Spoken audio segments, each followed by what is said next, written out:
La información es siempre visible. Suscríbase en nuestro canal en YouTube, Radio América HN.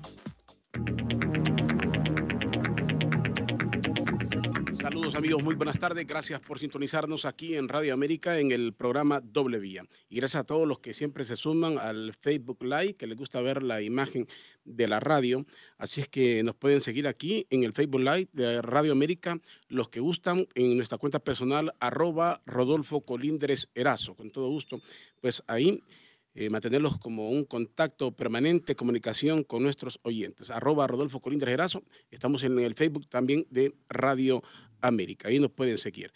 El tema de político obviamente va acaparando momento a momento, nos acercamos a las elecciones, pero todo lo que sucede en este momento pareciera tener los matices políticos y así se interpreta todo, desde cualquier denuncia, cualquier cosa que pasa, a tal extremo que el ministro de Finanzas dice que la huelga de los médicos tiene matices políticos o está motivada políticamente.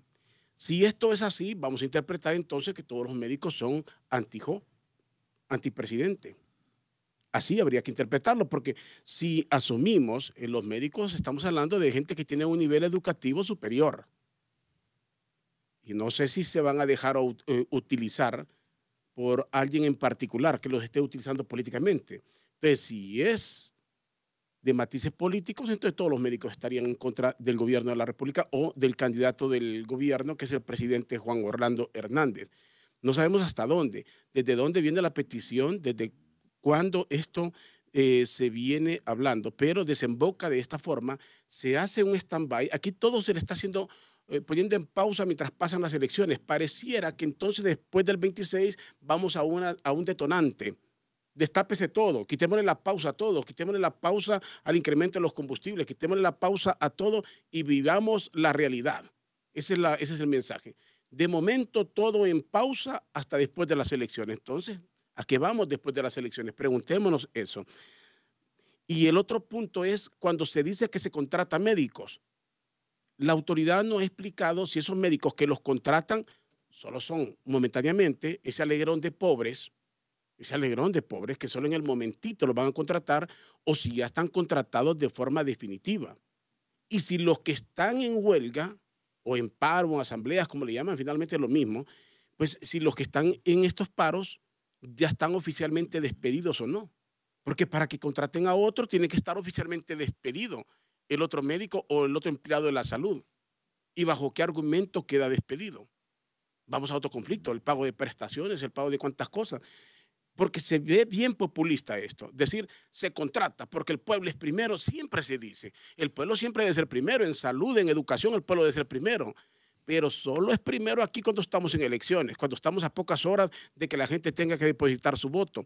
Si el pueblo es primero, hay que ponderarlo en todo momento. Repetimos, hay que decir, los médicos que están contratando ya tienen plaza permanente, los que quedan por fuera, están oficialmente despedidos o que eso no se ha dicho. Eso no se ha dicho. Nos quedamos solo con la imagen de decisión enérgica, una decisión enérgica contra los que están en paro. Ahí se puede decir que también habría aspectos de carácter político. Hoy se dio la operación Tormenta de Fuego. En Honduras vivimos en tormentas.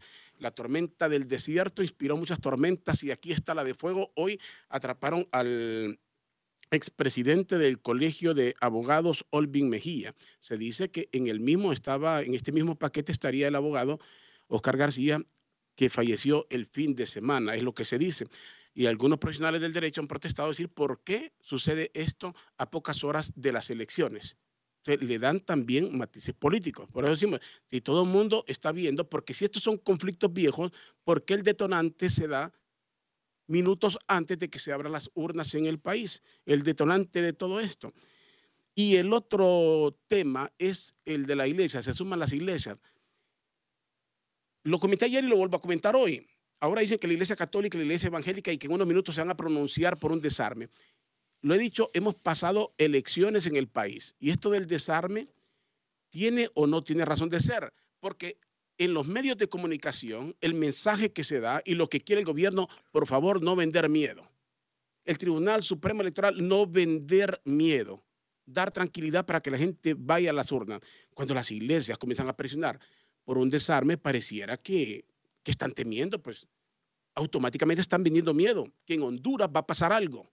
Entonces hay que desarmar. Y como lo hemos venido expresando, la gente que utiliza armas de forma oficial y bueno, no sé cómo, ya yo no uso armas, pero por lo menos la persona que busca, que compra un arma y la documenta, obviamente no tiene otra intención más que defensa o deporte, sabrá que, pero el delincuente no se registra, todo es al margen de la ley. ¿Por qué un desarme necesariamente antes y después? ¿Estamos realmente en peligro? ¿Quién está vendiendo un mensaje de miedo entonces? Serían las iglesias. O las iglesias tienen información de que aquí viene un relajo sin precedentes en el país. ¿Tienen la información? Porque esto no ha pasado en otras elecciones. O están haciendo un papel político también, ¿va? Habría que ver, ¿va? En este país ya no se sabe, ¿va?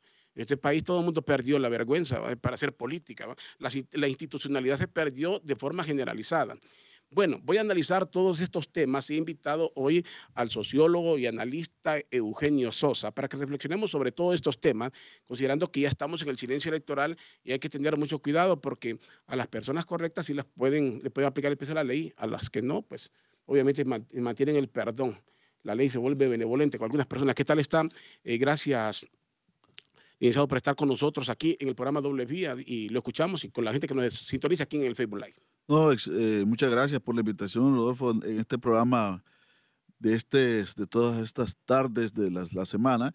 Y no cabe duda que estamos en una recta final, esperando que llegue el domingo para que se pueda dilucidar lo que debería ser la voluntad ciudadana, la voluntad del pueblo hondureño en torno a las nuevas autoridades y a los gobernantes del país. Yo creo que estamos en un momento bastante delicado.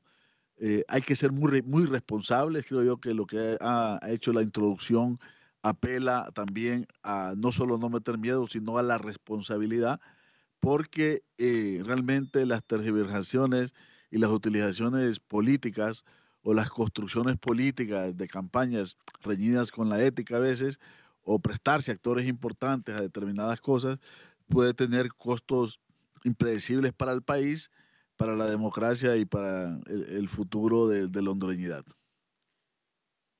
Vamos a analizar caso por caso. Los médicos, esta huelga, ¿cómo la mira? ¿Siente usted que todo esto tiene un trasfondo político como lo está haciendo ver el gobierno de la República? ¿Es un trasfondo político, es un problema social o todo se está asociando a la política hoy en Honduras? Mire, yo creo que si usted analiza el discurso, es un discurso reivindicativo, es un discurso salarial, es un discurso que está amparado en una cuestión de ley. Lo que el gobierno argumenta es que no tiene los recursos y que en el momento no puede hacer eso, ¿no? Hasta ahí me parece a mí que ambos tanto la demanda como la respuesta, están en los parámetros normales de cualquier actor social que reclama derechos, ya sean económicos, sociales o de cualquier tipo, ¿no? En este caso, pues, el aumento salarial. A mí me parece que esto se empezó a detonar en esa discusión cuando, no recuerdo exactamente el día, pero en una entrevista o en una comparecencia, el presidente Hernández dijo que esperaba que eso de los médicos, esas supuestas demandas que ya estaban anunciando, que ni siquiera las habían hecho las huelgas ni las asambleas, no estuviera asociado a cuestiones partidarias y cuestiones políticas. Esto molestó, entiendo yo, mucho a la junta directiva, particularmente a quien tiene la representación, y mandó una carta bastante enérgica, bastante fuerte, planteando que no había ninguna politización y que llamaba a que no se le tratara de esa manera. Y a partir de allí se ha planteado como que si el conflicto fuera una cuestión meramente electoral y como estar en contra de una candidatura X o, o queriendo favorecer a otra. Pero normalmente, a veces cuando se está en campaña, me parece a mí que eso es lo que llamo yo, que sin tener las pruebas, las evidencias, los discursos que serían en este caso, se hace este tipo de aseveraciones y acusaciones que uno cuando va más allá a buscar el trasfondo, no lo encuentra. Yo pregunto, ¿dónde está el significado partidario o proelectoral de esta demanda?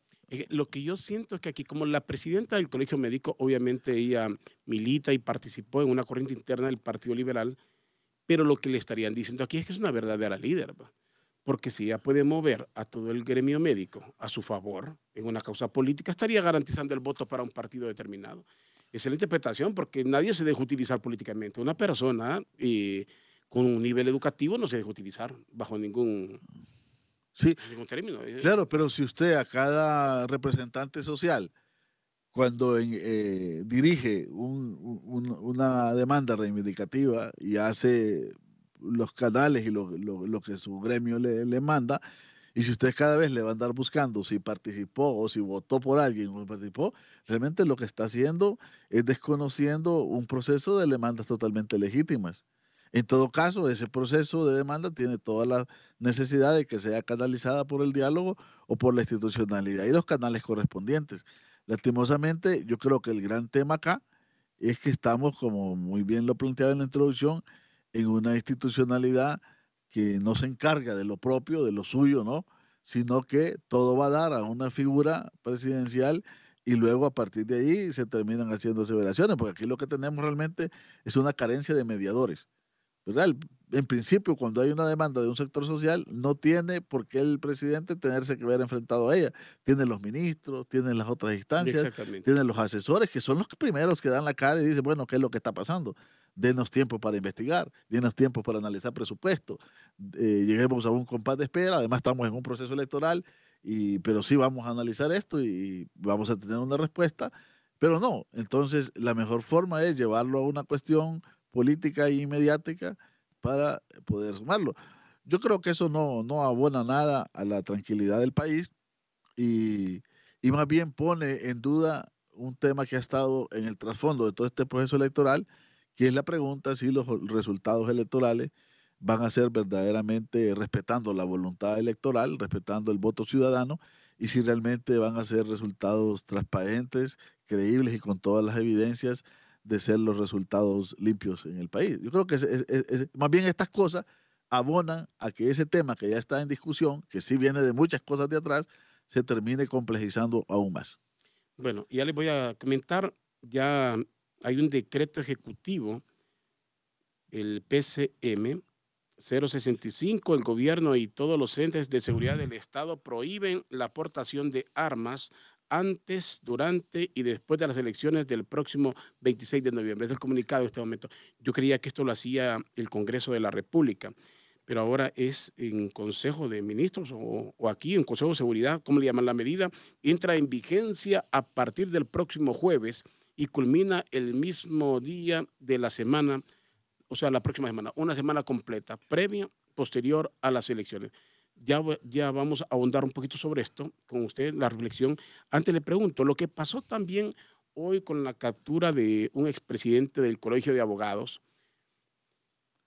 son juicios viejos, son cosas viejas que hace tiempo se vienen planteando, se dieron grandes enfrentamientos entre los mismos abogados. Y el hecho de que ocurra precisamente hoy, tan cercano a las elecciones, también, como digo, que todo aquí se está viendo con la óptica política. Muchos abogados ya lo han interpretado, ya lo han hecho públicamente, de decir que esto tiene que ver en el marco de esta campaña política, es decir, dar un mensaje de que aquí se está combatiendo la corrupción. Yo le diré una cosa, puede ser esa apreciación podría tener razón de ser, podría tener justificación o no. En todo caso es una opinión que queda ahí, porque se basa en esto de que no se hizo antes. Lo más delicado de esto es qué es lo que lleva a determinados actores, como ciertos abogados, como lo plantea, o como otros sectores de la ciudadanía, a presuponer ese tipo de cosas. Algo totalmente peligroso, que es lo que pasa en el país. Y es la concentración de las voluntades institucionales.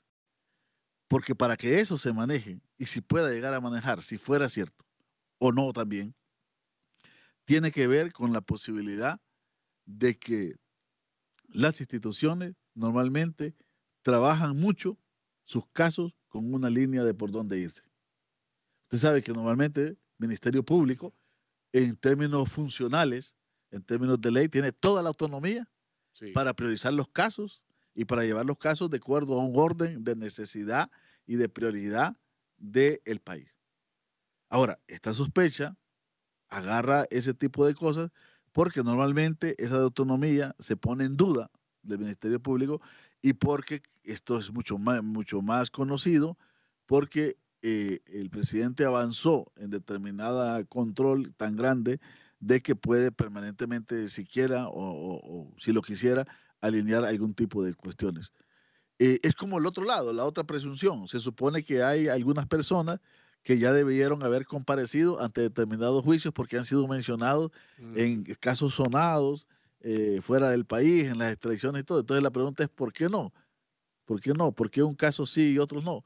Y luego lo que se plantea es, bueno, la pausa. Yo creo que el tema de la pausa es importante. Pareciera que la pausa no solo es la pausa, me parece que es como un escenario a dos carriles. Algunas cosas deben estar en pausa, pero otras deben estar aceleradas. Entonces no es solo pausa, es pausa y acelere. Por un lado, necesitamos demostrar cosas y por otro lado necesitamos parar cosas. Entonces, pero en el fondo... Pausa en lo que es conflictivo. El, Lo que sirve para imagen, entonces estamos en play. Es correcto, es correcto. Play abierto, ¿va? Que corra, Play abierto, que corra. que corra. Y cosas que debieron haber corrido de manera inmediata mucho antes. La pregunta que se hace la gente, con toda razón, ¿por qué corre ahora? Y con tanta celeridad, ¿no? Qué vergüenza para los operadores de justicia, usted acaba de decir algo, es el mensaje que queda. Cierto o no, finalmente son presunciones, cada quien toma sus conclusiones, pero el hecho es esa percepción de que toda la institucionalidad responde a una sola voz. Exacto, lo que está de fondo es eso. Es eso, sí. Y eso es un gran problema en la democracia, es un gran problema en el país, más allá si ahorita agarraron una persona. No, el problema no es ese. Sí. El problema es el alineamiento que se ha dado y que se puede seguir manteniendo, de que realmente se corra, como lo he dicho, a una sola voz o a un solo dedo, dándole play a un lado y dándole la pausa a las otras cosas.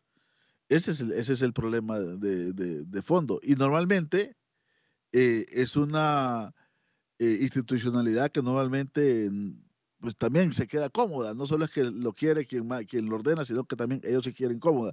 Yo vi un par de veces en esta campaña como personas que han sido importantes en el pensamiento del país, incluso que han tenido cargos de ministerio, cómo les ha tocado ir a defender, dejando a un lado el papel de ministros o de secretarios para convertirse casi en activistas directos, ¿no?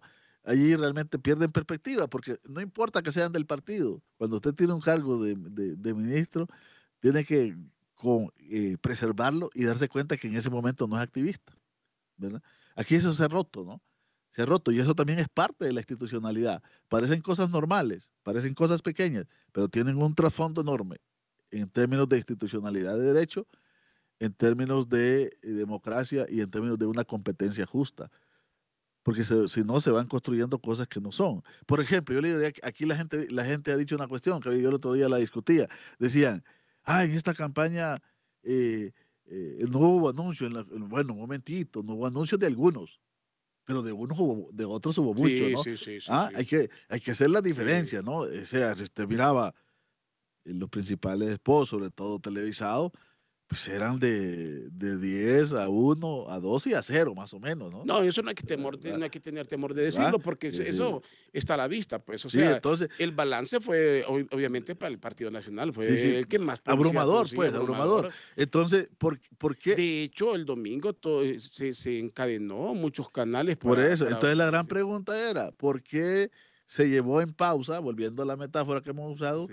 toda la construcción de política limpia? ¿Por qué la ley se fue aprobando tarde? ¿Por qué la unidad se montó tarde? La unidad a estas alturas, yo creo que no tiene las condiciones, la capacidad, ni la información, ni la apertura, ni la logística, ni el personal de demostrarnos de dónde vienen o podían venir todos los recursos. Así como les gusta, no tiene ¿Verdad? nada. No tiene nada, realmente se están ahí instalando. Se convierte en un elefante blanco, planteado Sí. así, donde no hay esperanza de nada.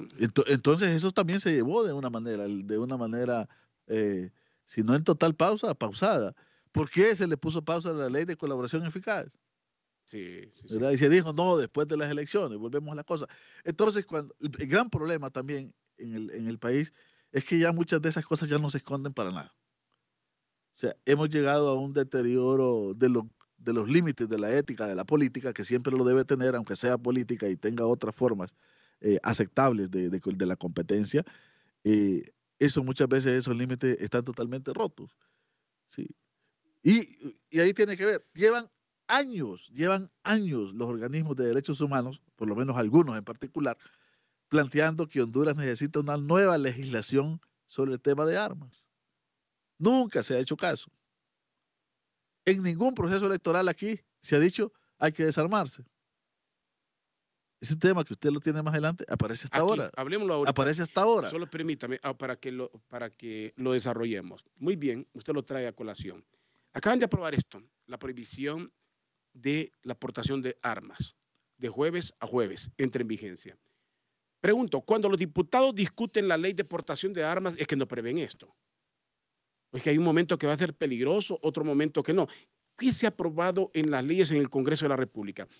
Que pueden haber hasta 5 armas por familia, oigan bien, o por persona, no recuerdo aquí me equivoco, pero sí son 5 armas que puede tener dentro de un hogar, o sea, es un armamento. Pero algo más grande, que no tenemos un censo real. No existe. Entonces, pero si lo aprueban en ese momento, ya está estudiadas las condiciones del país, porque armado va a estar siempre, o sea, el país. ¿Cuánta gente la va a utilizar o no la va a utilizar? ¿Qué capacidad hay? ¿Qué mensaje hay oculto en esto? ¿Qué papel está jugando la iglesia? ¿Está jugando un papel real? ¿Pacificador o demandadera? ¿Está jugando un papel de qué la iglesia en esto? ¿Por qué en este proceso? La otra pregunta, ¿tiene o no capacidad la policía, los cuerpos de seguridad de dar seguridad sin necesidad de este tipo de prohibiciones? Hay que hablar de estas cosas. Pero yo no sé, tal vez usted me recuerda y yo estoy equivocado, pero ¿por qué en estas elecciones? Exactamente. ¿Por qué en estas elecciones? Usted, dígame si yo no estoy en lo correcto, pero yo entiendo que en las elecciones de 2009, que fueron las más críticas para mí, yo no sé, esto ni siquiera se legisló, ni siquiera se planteó. Esa fue la elección, aquí lo he comentado, la elección más complicada fue después del golpe de Bueno, ¿y Estado. por qué allí no se decía que... Y ahí se andaba. Había más división, había gente en las calles. Y pudo haber justificación, incluso, porque se estaba todavía... Estaba la resistencia en las calles. Y estaba en plena crisis política. Sí. Y se actuó, la policía capturó un par de personas, y hizo operativos, allanó incluso lugares que no encontró nada, pero amparado en la propia ley. Ahora en estas elecciones, después las de 2013, que fueron cercanas también al golpe, tampoco se planteó este tema. Ahora se plantea. ¿Qué hay de mayor peligrosidad hoy? No lo miro. No lo miro, porque aquí se ha estado planteando también una imagen de que, mire, aquí se han alineado algunos actores, diciendo que es la oposición la que está poniendo en peligro la democracia y la gobernabilidad. Por eso que yo no sé si le metieron decreto especial para los venezolanos. Ajá. Luego, ley de portación de armas. Luego, campañas que no se ha demostrado, salvo que la ATIC y la digan que realmente que son reales, globos sonda de que hay maras que están lanzando mensajes preelectorales. Posteriormente, esto de que se desarme. Entonces, es un ambiente de un peligro que se lo atribuyen a una oposición que lo que está haciendo es una contienda electoral, no una contienda de otro tipo. Usted mencionó eso y que entiendo ya frenaron porque era una campaña donde están vendiendo miedo de este mensaje de las maras, real o no. Pero usted se preguntémonos todos los hondureños, por favor, seamos honestos, ¿cuántas personas en Honduras sienten que están siendo escuchadas en su teléfono? ¿Cuántas personas contestan su teléfono en Honduras y en el momento en que lo van a contestar sienten que ya levantó alguien el teléfono antes que usted, que siente que le están escuchando? La intervención de teléfonos en Honduras está permitida, pero no abiertamente como se está haciendo. Todos los teléfonos están intervenidos en Honduras.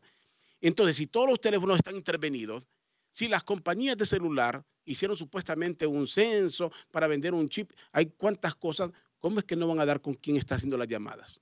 ¿De dónde vienen esas llamadas? Entonces, ¿para qué sirve la intervención telefónica si no pueden llegar a quien supuestamente manda mensajes amedrentadores de esta naturaleza? ¿Tiene lógica esto o no? No, pues sí, ese es lo que uno se pregunta. E incluso había otros supuestos, ¿no? Que todos los mensajes salían de los centros penales, que no había seguridad y que ahora ya los cambiaron, ¿no? Incluso Sí. cerraron el de San Pedro Sula. Entonces uno se pregunta, Si se bueno, cerró el de San Pedro, ¿cómo, ¿de dónde ¿qué, salió? qué es lo que está pasando, no? ¿Cómo es que barrios a veces tan cercanos dicen que no se va a poder hacer nada y que está afectando cuando ya ratos nos vendieron la idea que hay toda una recuperación territorial? Y luego entonces no, yo creo que realmente se está ensayando esto ha dado resultados en otros lugares, pero realmente se está ensayando esta idea del miedo y esperemos que en los próximos días, que ya son pocos, no vayan a intensificarse ese tipo de cosas, sobre todo si no son reales. Alguien me escribe aquí en un mensaje, dice, el desarme es bueno, previendo que si se dan riñas, el probador no haga uso de las mismas en su vivienda. El desarme es bueno, insiste la persona. Perfecto. Vivimos en una sociedad de mucha delincuencia, de mucha violencia, ¿sí o no? Entonces el desarme debe ser permanente. O sea, si vivimos nosotros en De- constante peligro, ¿cuánta gente sale aquí insegura? ¿Cuánta gente va a tomar el bus o cuánta gente sale de su trabajo o tiene temor en la noche salir? ¿Cuántas personas tienen temor? El desarme debería ser permanente, así como es la realidad en Honduras, no necesariamente en este no, proceso. creo que en eso hay que ser claro. No es que estemos diciendo que el desarme es malo, Claro, por supuesto, todo desarme es que bueno, es puede ser una permanente. medida permanente. Dos, que tiene que cambiarse la ley. La ley tiene que revisarse, una nueva legislación de armas. Y tercero, que tiene que haber un control total de inventario de armas y sobre todo combatir, buscar todas las estrategias de reducir los mercados ilegales de armas. Porque el tema es ese. Normalmente los desarmes tienen un problema también. Quitan y sancionan a la persona que libremente y visiblemente anda un arma porque tiene un permiso. ¿Sí? A mí no Aquí me, alguien me dice eso, fíjate, me tiene un dice, permiso, ¿va? Pero el que va a hacer algo, si lo está planteado, no anda la arma como la puede andar alguien que tiene permiso y que la anda por supuesta protección familiar o defensa personal. Yo creo que el problema es que el tema que estamos planteando aquí es que hay que, primero que no se ve por qué estas elecciones son mucho más peligrosas que las otras que se desarrollaron en momentos de crisis. exactamente, Ese es ¿por un qué estas tema. elecciones se vuelven más ¿Qué es lo que peligrosas? las hace diferentes? Ujú. Sí. Eh, yo creo que realmente no se ven indicios. Y el tema es, Solo ¿por perdóneme eso. Es que ese es el punto y usted lo ha planteado muy bien. ¿Por qué estas elecciones son más peligrosas que otras? Desde ahí nos están vendiendo miedo. Desde ahí nos venden miedo. Alguien dice aquí que está en contra del desarme porque solo le quitan las armas a los honestos. Correcto. Yo particularmente estoy de acuerdo que existe un desarme permanente en el país. Deberían de haber operativos permanentes en el país y nadie debería andar armado previendo de que aquí hay mucho delito y conscientes de que la delincuencia, obviamente, esto lo adquiere de forma ilegal, pero la medida debe ser permanente. ¿Por qué solo en este proceso electoral? Estamos frente a una guerrilla, frente a quién estamos luchando. ¿Qué particularidad tiene esta elección a la anterior para que lleguemos a estos extremos? ¿sabe cuál es la gran particularidad que tiene esta elección? De que realmente está llegando a los límites de una institucionalidad que no le garantiza a la ciudadanía si los resultados van a ser transparentes. De un control, La reacción a un resultado que se pueda dar sí, el claro, próximo domingo. claro, porque el gran tema es, el gran tema, porque es un temor, creo yo, autoconstruido y donde realmente coloca, el gran tema es, porque hay cosas que decirlo, la exigencia y la energía con que los candidatos de la oposición, liberal y alianza, han planteado que los resultados tienen extremados vicios, sí lo han enfatizado en esta elección como ninguna. Y los dos, porque una cosa es que a veces solo lo hacía uno. Ujú. Entonces, aquí hay otro tipo, mire, aquí hay varios alineamientos también. Aquí hay un alineamiento de un grupo de personas, a veces voceras, que tienen influencia en la opinión pública y también del tribunal, es que la oposición, sea cuales sean los resultados y sea como sean, cívicamente, democráticamente, levantando la mano y haciendo el saludo a la bandera, deben aceptarlos. He escuchado reiteradamente a personas decir, la oposición tiene que aceptar el resultado. O sea, sí los tiene que aceptar, claro que sí, pero le tienen que dar todas las garantías de que fueron resultados totalmente transparentes. Sí, tiene que haber un Tienen que convencimiento, aceptarlo, tiene que claro haber que un los tienen que aceptar. convencimiento. Está obligado a aceptarlo, pero los tienen que aceptar bajo una exigencia de rendición de cuentas Sí, y transparencia. casi es un mensaje de la misma autoridad de decir es qué resultado va a generar No, conflictos. O es sea, casi un mensaje de decir, mire, no importa cómo esos resultados aparezcan y cuántas irregularidades aparezcan, usted tiene que aceptarlos porque la democracia exige que usted los acepte. No, un momentito. Esa es una forma de una parte de la democracia. o es que se asume que alguien se va a levantar en armas el 27. Mire, Pasando el 26, entonces, No, yo digo, hay que plantear las cosas sin ningún temor. Se está asumiendo entonces que hay un sector armado, estamos en una guerrilla en el país. no. Aquí se habló de cuántas cosas. Cuando se hablaba del tema de la reelección, se decía, el día que el tribunal acepte la reelección, ese día va a ser la de Troya en el país. No, mire, Que el día que normalmente. inscriban al presidente, aquí va a ser la de Troya, nada de eso ha pasado. No, Nada de eso ha normalmente. pasado. La verdad que a veces uno pierde la perspectiva histórica. Y El Salvador hizo cuántas elecciones hizo en plena guerra civil y ahí sí había guerrilla. Sí. Y sí, le hicieron, ahí sí había ejército, ahí sí había guerrilla, y había una Sí. guerra fría y una confrontación. Y sí le hacían algunas cosas y normalmente la hacían. Mire, todo ese discurso, hay un discurso que exagera, ¿va? Que exagera de manera extrema, ¿no? Sí. Por ejemplo, como se exageró, por ejemplo, y no es que uno quiera realmente jalar para un lado, pero realmente cuando dijo el candidato de la alianza que iba a revisar los procedimientos de cómo depuraba, ya dijeron, va a reincorporarlos a todos. Entonces se van armando unos tipos de discursos realmente peligrosos.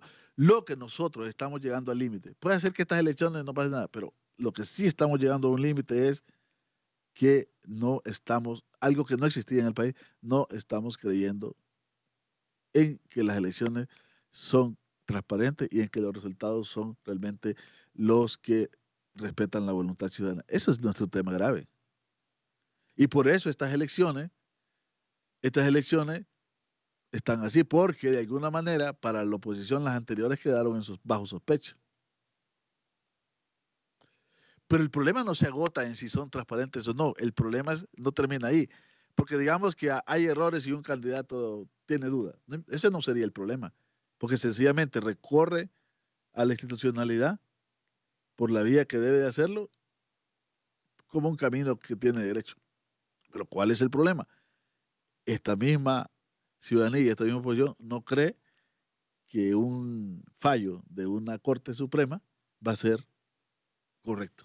Y le voy a decir, todo eso que usted ha sumado, aquí estamos ante un conjunto de hechos, si nos vamos al génesis de todo esto, desde que ocurrió aquello del cambio de magistrados de forma arbitraria de la Corte Suprema de Justicia, todos esos hechos, de la forma como se pronunciaron en este tema de la reelección, y si le suma eso, es la participación de partidos políticos que no han generado otra cosa más que duda en el proceso. Eso de que esa apertura democrática, aquí no hay cama para tanta gente, como diría Celia Cruz, aquí no hay cama para tanta gente. Aquí no hay para que se dé tanto partido político. Aquí hay algunos partidos políticos que todos estamos conscientes en Honduras que no sabemos a qué están jugando. O si sabemos, por lo menos tuvimos otras cosas, ¿va? Pero no la vía democrática ni la búsqueda del poder, porque no tienen. Esta contienda electoral debería estar en este momento solo con 3 actores. Es correcto. Partido Liberal, Partido Nacional, la alianza política. Ahí el Pino se va más bien en ganancia con esta alianza porque debía ser el Partido Libre y posiblemente el PAC, que fue el PAC y Libre, que fueron los partidos que surgieron en la elección pasada. El Pino se salva aquí más bien en la coladita, pero son esas 3 fuerzas. Esa es la realidad. Cualquier hondureño que crea algo distinto se autoengaña. Todo lo demás aquí ni siquiera de adorno sirve. Sí, pero vamos a un tema, porque el control del poder le ha permitido y el deterioro del tribunal judicializar varios aspectos importantes de la política. Y no nuevo.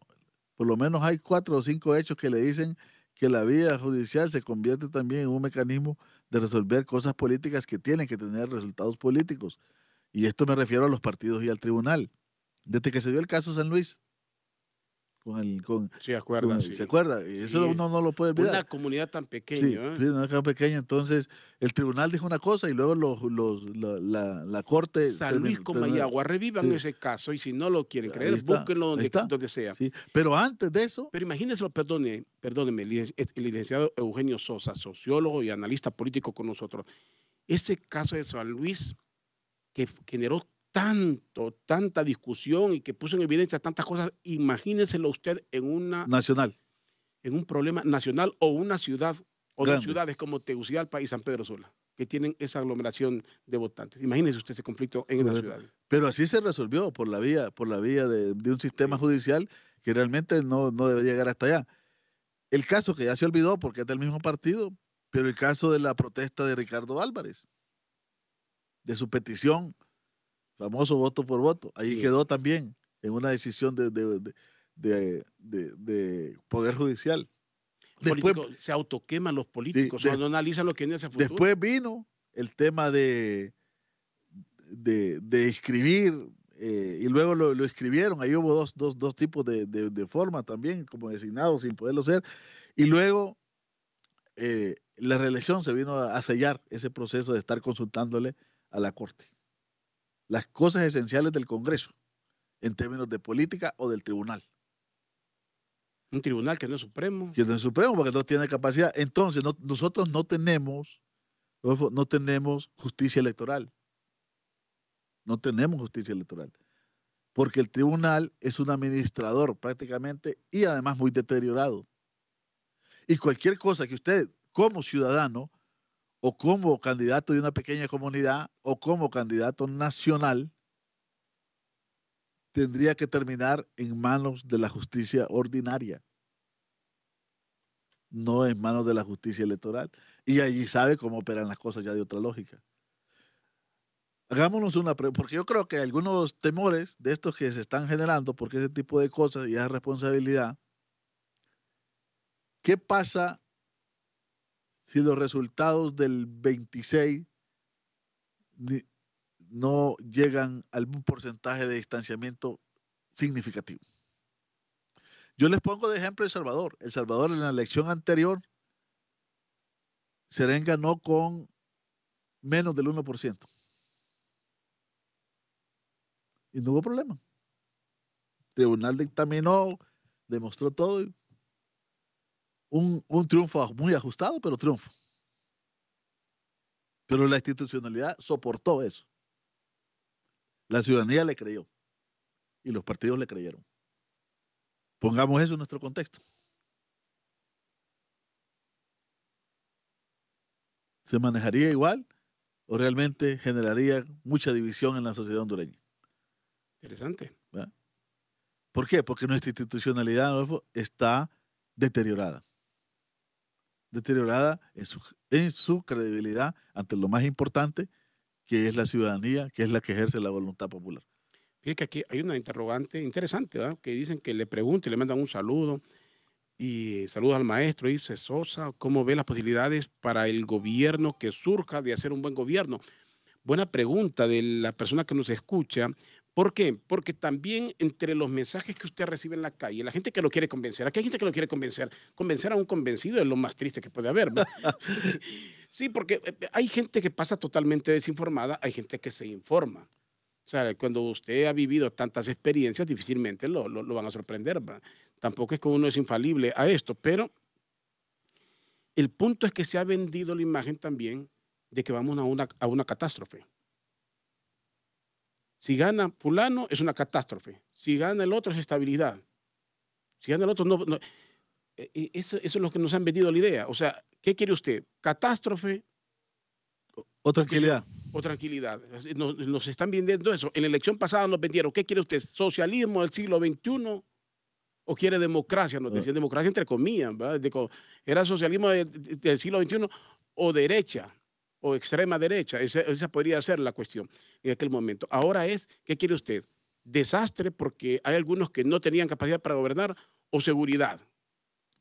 Mire, todo eso, lo que pasa es que en los últimos contiendas electorales en Honduras y en los últimos años, hemos caído en esta idea de trazar casi para todo conflicto social, así como los médicos y también político, de trazar el eje del mal, como que si las cosas son así, como que si de un lado están los buenos, todos los buenos, Exactamente. y del otro lado están todos los malos. O sea, esa dicotomía no funciona de esa manera. En realidad nosotros tenemos un sistema político que se ha diferenciado, pero nosotros no tenemos en el sentido más dicotómico una pugna izquierda-derecha profunda. O sea, no, No, no, no. no, realmente tiene matices, cada uno tiene sus diferencias. El tema es, entonces, esa dicotomía no. Yo creo, lo que sí es claro, lo que sí es claro es que el país cambió y en vez de estar en el Congreso comprando diputados y generando ahí dificultades de construir una agenda legislativa para el país y usando tipo de cosas, lo que sí es claro es que cualquier gobierno debe tomarse en serio la idea de concertar procesos de cambio y concertar las políticas. Porque el sistema de partidos cambió, el Congreso ya cambió en 2013 y probablemente ahora cambie más. Cambie más, porque ¿sabe qué?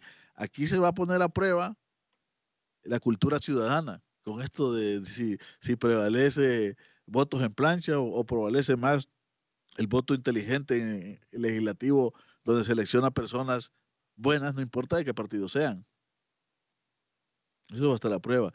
Entonces, eh, yo creo que cualquier gobierno que quiera seguir haciendo las cosas, ya sea cualquiera que gane, a la fuerza, imponiendo, violando la constitución, violando la ley y no buscando consensos, puede tener problemas, cualquiera. Es que aquí me mandan un mensaje dirigido a mí. Dicen que hay una persona que le gustaba escucharme, dice, pero que últimamente ya no le gusta escucharme. Dice. Porque hay mucha gente que se identificaba conmigo particularmente en esto, porque yo combatía al expresidente Zelaya. Pues no era el presidente Zelaya como tal, no era el gobierno del presidente Zelaya, era lo que se anunció en aquel momento, la continuidad, a como diera lugar en el poder.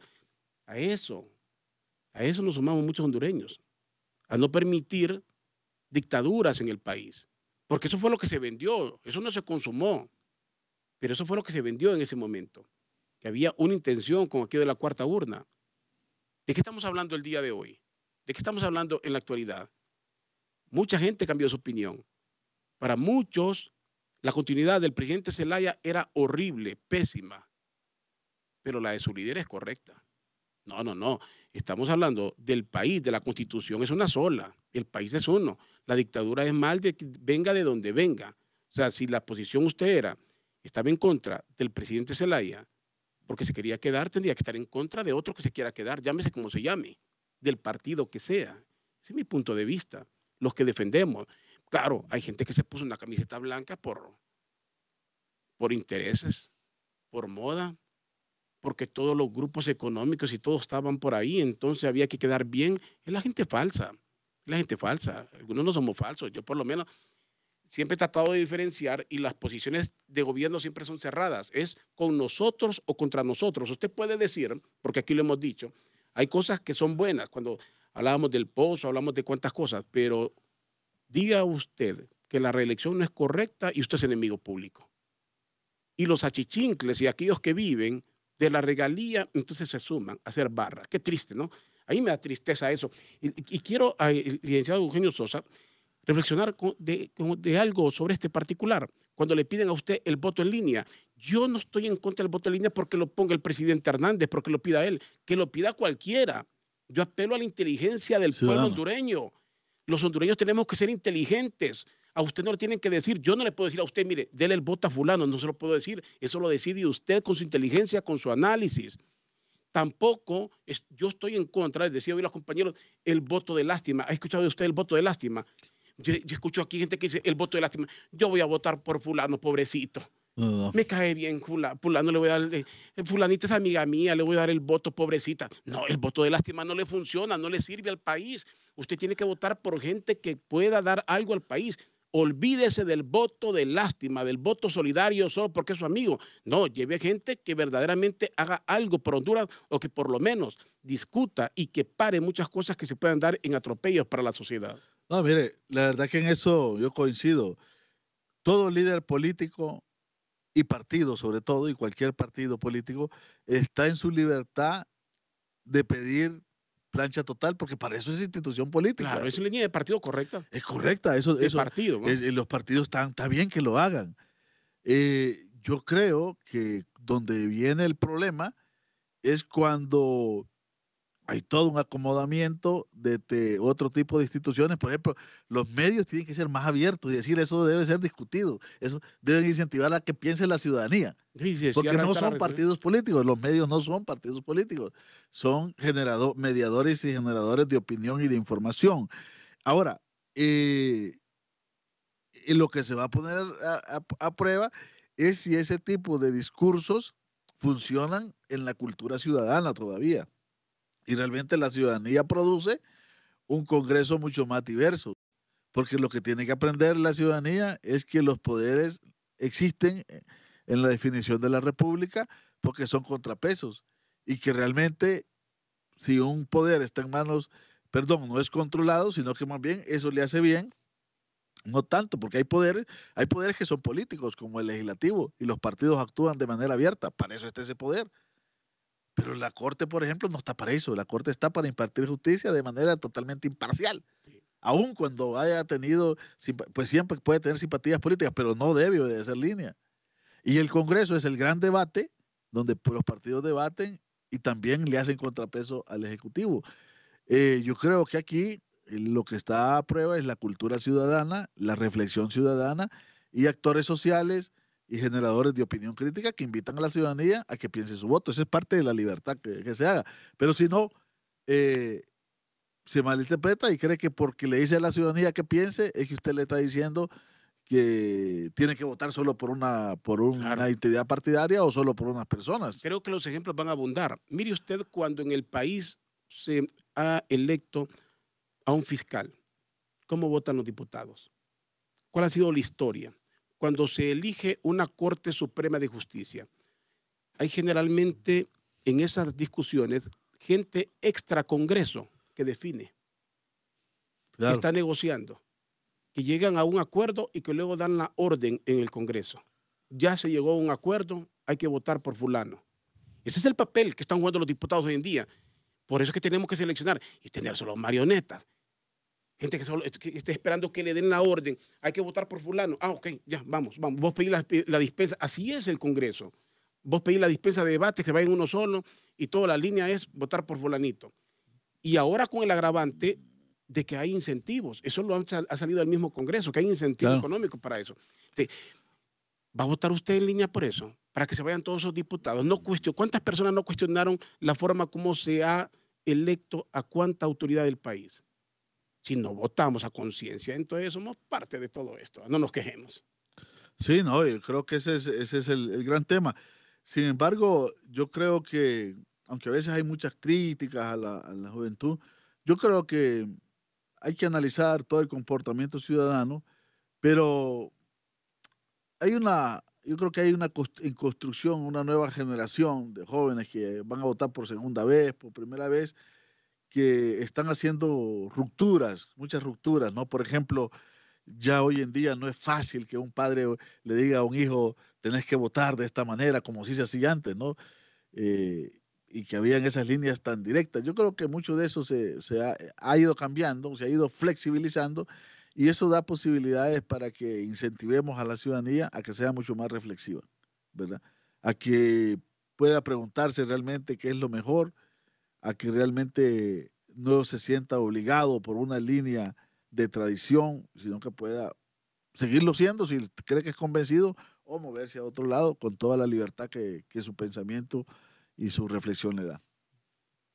En lo que usted analiza en todo lo que estamos viendo en este proceso, entre toda esta venta de miedo, porque voy a insistir, porque hay muchos mensajes, por favor, en los medios, no hay que vender miedo. El miedo no lo estamos vendiendo nosotros, lo están vendiendo las mismas instituciones, lo están vendiendo mucha gente que está hablando de que va a hacer esto, este mensaje de desarme.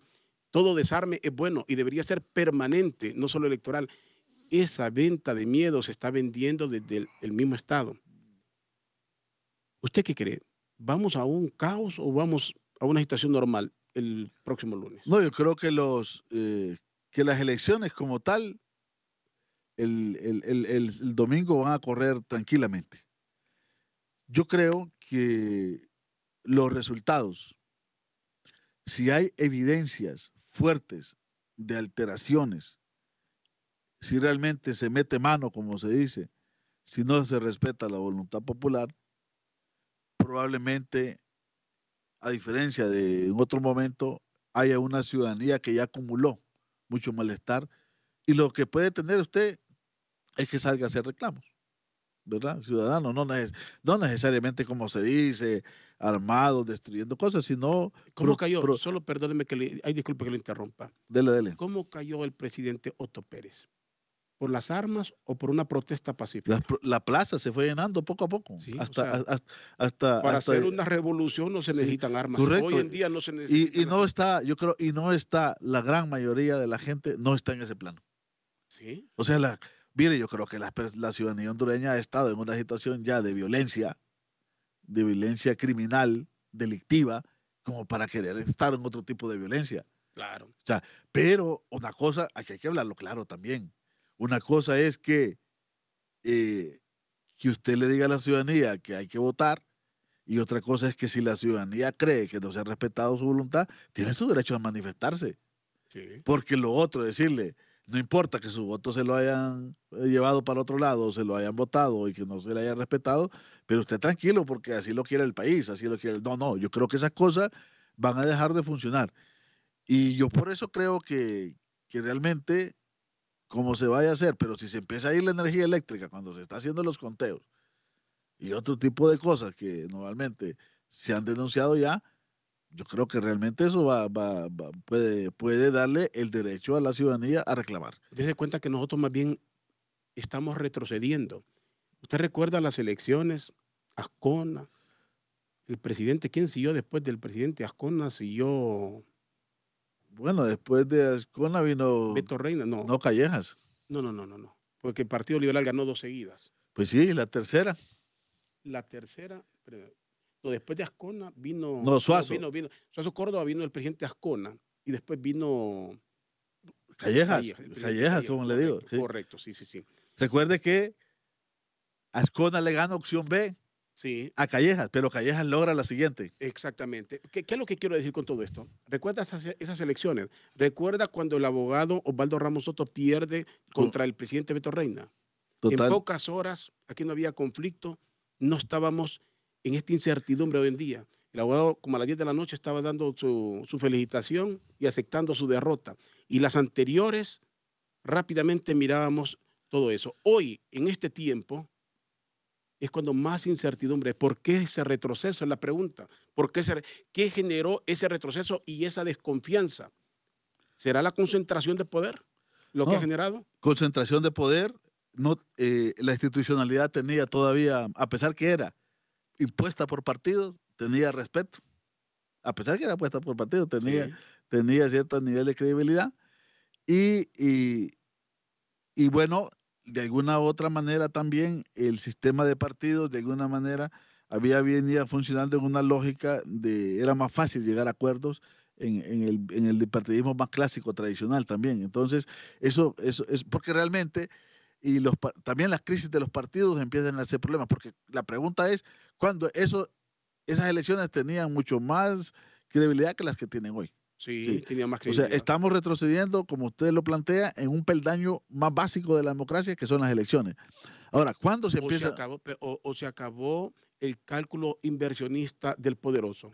Recuerda aquí que el poderoso lo invertía a los dos candidatos. Sí, le apostaba. Entonces, quedara quien quedara, daba igual.